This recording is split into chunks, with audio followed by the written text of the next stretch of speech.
Почитувани гледачи, добро вечер и добро дојдовте во новото издание на емисијата Во ординација. Мој вечерашен гостин, како што можете да забележите, дека вечерам во студиото имаме гостин, доктор Никола Маџунков. Докторе, добро вечер и добро ни дојдовте. Добро вечер. Вие сте прв пат во Во ординација, но се надевам не и последен пат. Благодарам на поканата. Поздрав до вас, до гледачите на вашата телевизија. Така. Вечер зборуваме, докторе, за тема која што во секој период од животот некако е важна, скринингот во бременоста. Таа ординација ги покрива речиси сите области од медицината, имаме различни лекари, но еве чест да имаме и гинеколози, кои што ќе допреме и она сфера од општественото живење, а некако не е нам на сите многу важна. Ја негуваме се уште како нација бременоста. Колку ни е важен овој процес во бременоста, односно скринингот? Вака, скрининг прегледите се битни прегледи во бременост. Нивната цел и намена е да се откријат трудници и мајки кои што имаат ризик за одредена болест. Целта е име да се тој ризик за одредена болест за мајката или за бебето да се открие колку што можеме порано во тек на бременоста, за да можеме навремено да интервенираме со дополнителни диагностички тестови или дополнителни испитувања, како и навремена терапија, за да можеме да биде што побезбедно за мајката и за бебето. Така, можеме ли конкретно да кажеме што всушност не откриваат скрининзите во бременоста? Вака, скрининг прегледите прво се состојат, тие се познати по тоа што по ултразвучните скрининзи и мајките обично се запознаени делумно со што тие опфаќаат, како се прават. Значи, скрининг прегледите опфаќаат и тестови преку крвта на мајката и ултразвучни скрининзи, меѓутоа обично во одредени гестацијска возраст знаеме да ги комбинираме за да добиеме што подобри резултати и да го процениме ризикот кај мајката. Например, скрининг прегледи преку крвта на мајката обично се прави преку обична крвна слика, служи обично за да откриеме некој ризик кај мајката од анемија, хемоглобинопатија, кои се генетски болести, за да видиме дали бебето може да биде да ја има таа болест или не. Ултразвучните прегледи обично се веќе познати кај мајките и служат за да видиме да откриеме некоја аномалија кај бебињата, како аномалии на рбето спина бифида, за да може навремено модерната медицина и модерната фетална хирургија опфаќа веќе да можат некои аномалии инутеро пред породување да се изведат и добро познатиот комбиниран тест, добро познат како приска, кој што опфаќа двојно и скрининг со помош на ултразвук и преку тестови од крвта на мајката. Докторе, јас ќе ме извините, емисијата почнав дека сте за прв пат кај нас и после, можеби дека не дека сме немале воопшто гинеколог во Во ординација, но меѓутоа, подолг период сме немале гинеколог и некако почнавме со скрининг на бременоста, кое што сметам дека е веќе тема за која што конкретно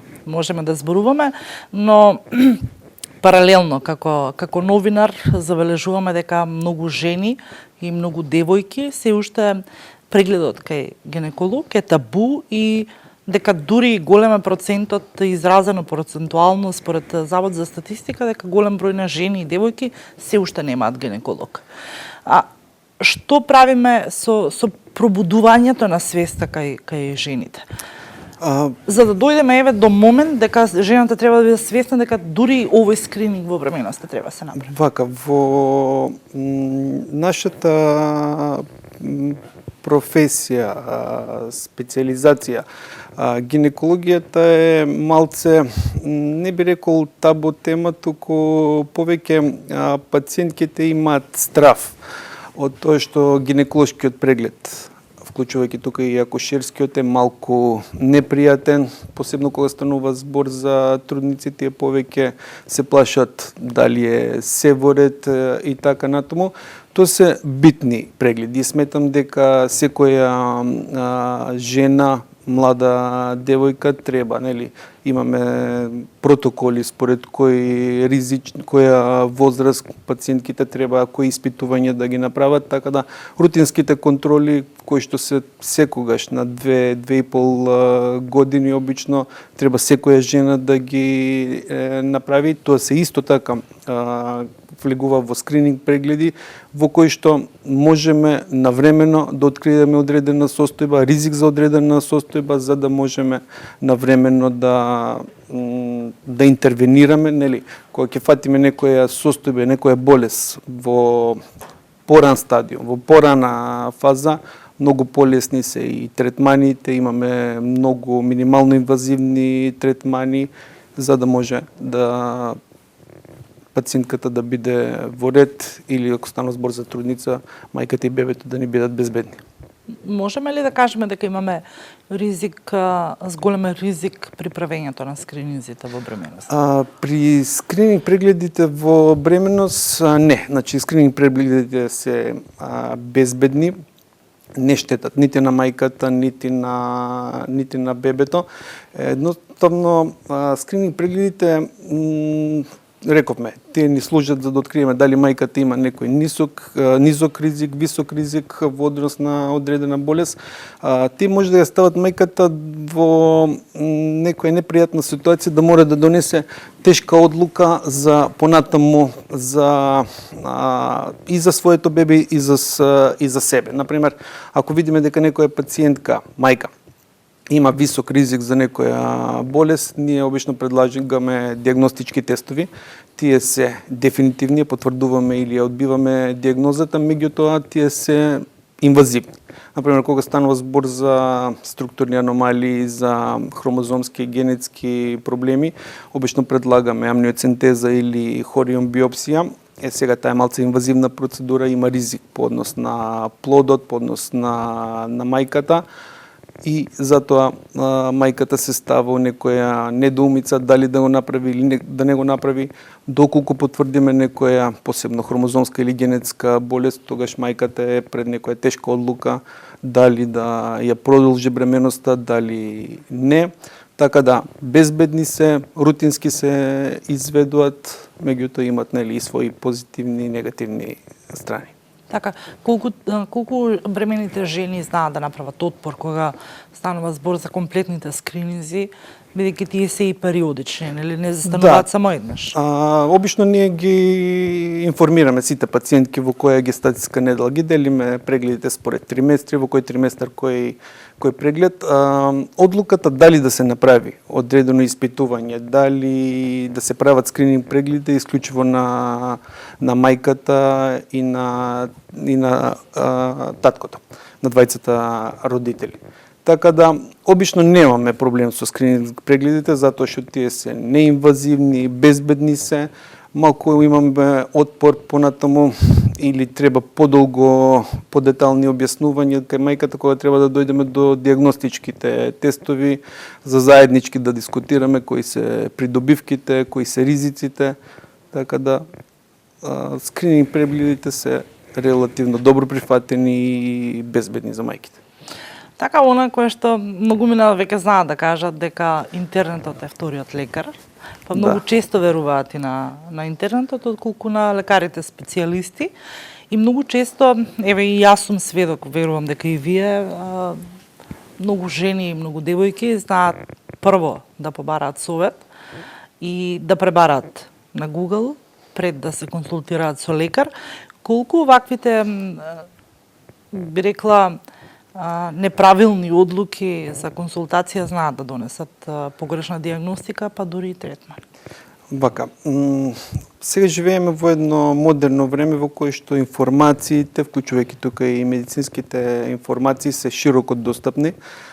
Секоја пациентка со наједноставно пребарување на интернет, значи доаѓа до секакви можни информации.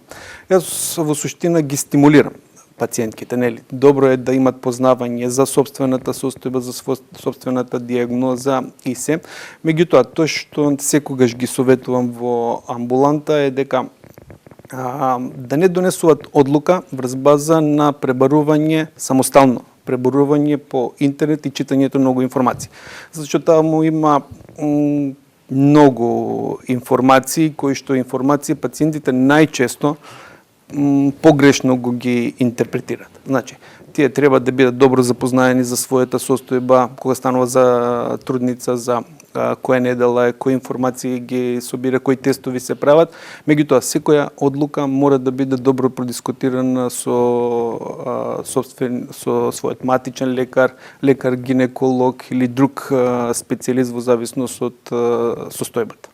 Ги елиминираме овие правила, но колку скрининзите пак знаат да ни дадат точна или неточна информација? Вака, скрининг прегледите, најголемиот дел од скрининг прегледите, посебно ултразвучните скрининг прегледи, не ни дават не рековме дефинитивна диагноза, значи они само ги поделуваат пациентките по ризик.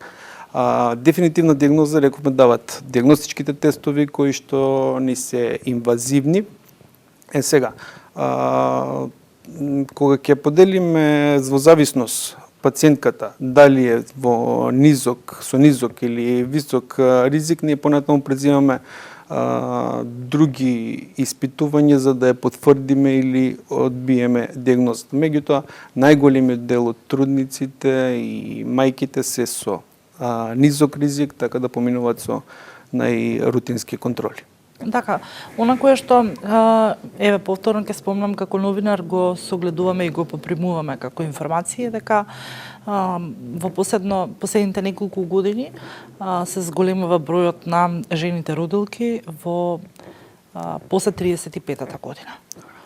Значи ли тоа дека многу често, еве, повторно се навраќаме на оние табуа во кои што живееме и сме секојдневно обкружени, дека со самата возраст се носат и ризиците по бременоста, па дури ниту пак скрининзите во бременоста знаат да донесат на свет здраво и живо бебе. Вака, модерното време донесе нели да имаме мајки, родители кои што се одлучуваат за бременост на подоснешни години. Често е веќе во секојдневната пракса да имаме повозрастни мајки.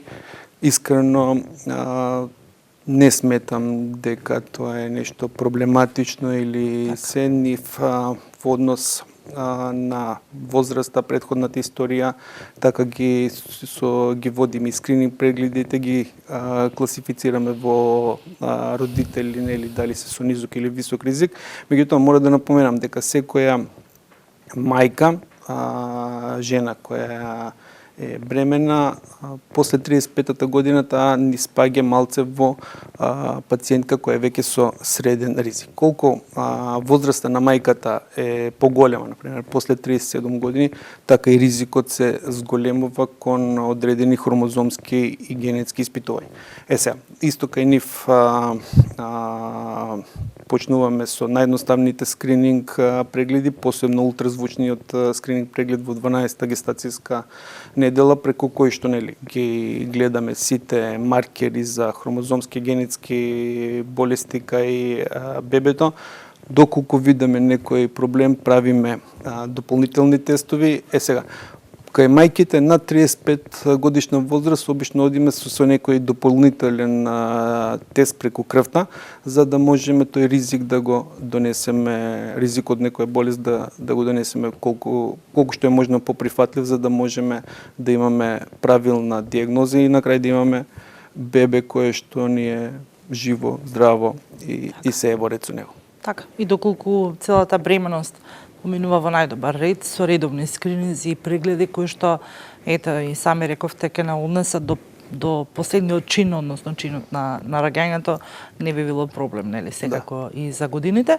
Колку овдека е мажот? Возраста кај мајките не е никаков проблем. И во тек на бременност и во тек на породување, ние денес имаме мајки кои што се силно мотивирани, добро информирани, кои прават редовни прегледи, кои што чак дури, нели, тоа што кај нас е малце проблематично во однос на породувањата, чак и имат спонтано породување на 40 годишна возраст. Значи, возраста сметам дека не е воопшто проблем за бременност, единствено, нели, малце повеќе им се посветуваме на тие пациенти, правиме малце почести контроли, го проценуваме убаво ризикот со скрининг прегледите и сметам дека е се уред.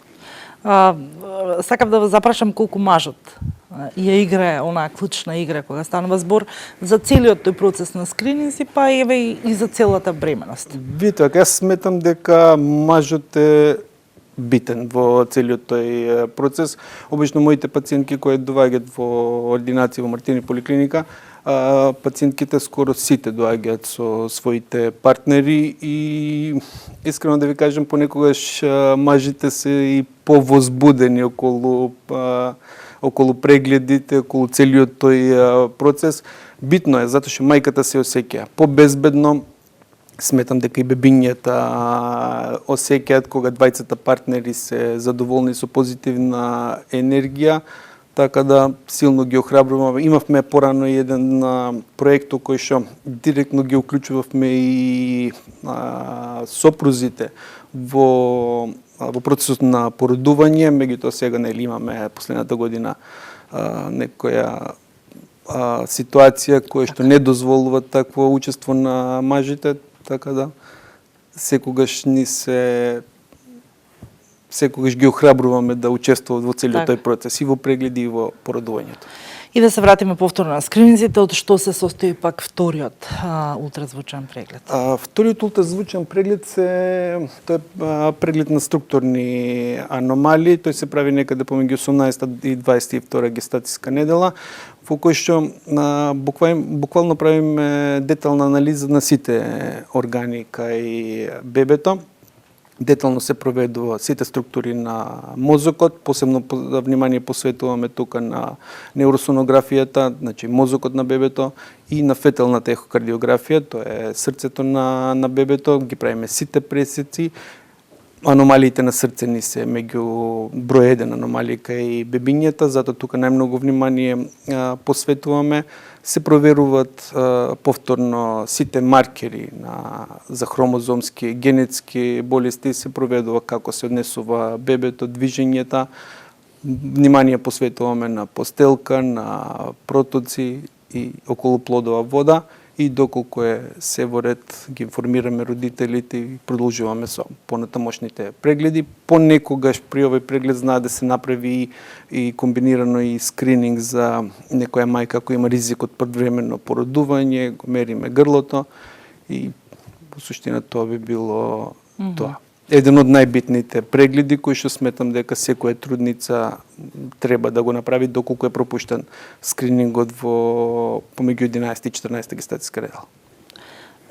Спомнуваме два, едни од клучните скрининзи, но колку вкупно прегледи треба жената да направи кога веќе е бремена? Дали тоа значи дека секој месец треба да посетува гинеколог?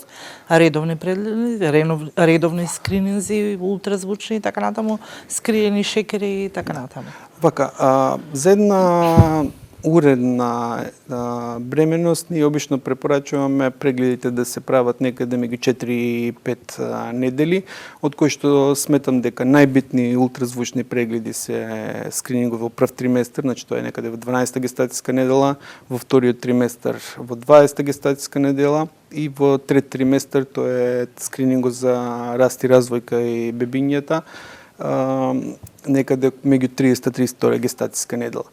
Останатите и ултразвучни контроли и прегледи се рутински, се состојат од земање на крв, мерење на крвен притисок и следење на бебињата. една нормална, уредна бременост некаде околу 7 прегледи во тек на цела бременост е сосем доволно да се направат. Ако нели се испочитувани тие најбитните прегледи, затоа што таму правиме ризик, која пациентка може да биде со низок ризик, таа оди автоматски со помалце прегледи, полесно ја контролираме отколку пациентките со висок ризик, кај што малку повеќе се посветуваме, имаме бременности кај кои што имаме висок ризик, па прегледи правиме на секои 2 недели. Така да. Докторе, јас неминовно е да не ве запрашам, живееме и во време на пандемија. Предпоставам дека поликлиника Мартиниве и за прв пат ја спомнуваме во емисијата. Се водите по сите протоколи, па така и не треба да ги занемаруваме скрининците, кај вребените предпоставам работите во протокол кој што дозволува редовно и навремено Да, последната година нели работиме под ковид протоколи во кои што ставаме многу повеќе простор меѓу пациенти за да биде малце побезбедно. Нормално, пациентите сите веќе се добро информирани и сакат да се заштитат и тие со носење маска и сите средства за хигиената. Веќе на сите мислам дека не е малце и напорно кога го зборуваме и ни предизвикува малце тешко би, али мора да се прилагодиме на ситуацијата и да ги почитуваме сите мерки што ни се дадени, зашто така ќе ги заштитиме и пациентите и себе си. И нели сега имаме период кога имаме и вакцинацијата, така да ги охрабруваме и сите пациенти да почнат со тој процес на вакцинација. Сметаме дека е безбеден, вакцините се безбедни и секој треба да ги доби. Доктор, јас ви благодарам бескрајно што одвоивте време и бевте вечерва заедно со ТВ Ординација. Интересна тема начавме. Се надевам дека нема да биде последна тема. Ќе зборуваме за многу поинтересни теми, теми кои што секако и вечерва ќе го задржиме вниманието на гледачите. Ви благодарам што уште еднаш бевте со нас. Се гледаме во некое наредно издание. Ви благодарам на поканата. Се гледаме наредна емисија. Вам, почитувани гледачи, ви благодарам што и вечерва вдвоивте време и заедно бевме со ТВ Ординација. Се гледаме наредната среда со нови гости и нова тема. До наредната среда. Чувајте се.